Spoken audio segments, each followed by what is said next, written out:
Мына азыр бүгүн ар кандай маселени алып калганда байланыштуу баардыгыбыз айтып атабыз. Эми мен мына бүгүнкү маселени мына айдоочулук күбөлүк боюнча окуу мөөнөтүнүн 10 айга көтөрүлгөнү боюнча урматтуу төраға, биз мектептеги окуу программасын окуу мөөнөтүн 12 жылга өткөргөндө бизден жогорку кеңештен кабыл алганбыз.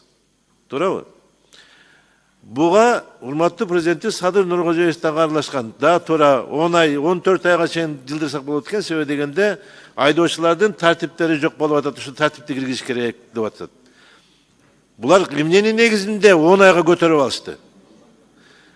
Бул кылып аткан иштери менен биздин президентибизди кошо аралаштырып бир туура эмес иштерге кредиттер кылып атат да.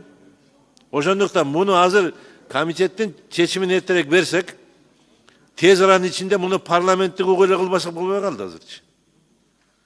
Ар ким ошол сунуштап аткан 10 ай деп аткан киши өзүнүн деңгээлине салыштырып 10 ай деп атат болуш керек.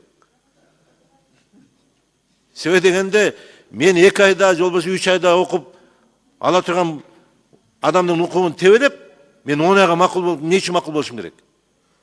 Кечээ мына летчик айтып атат, мен 1 айда деген самолет айдаганды үйрөндүм деп атат. Эмне деген бул? Муну тез аранын ичине карабасак болбойт. Азыр мына чыңалуу күчөп баратат уже.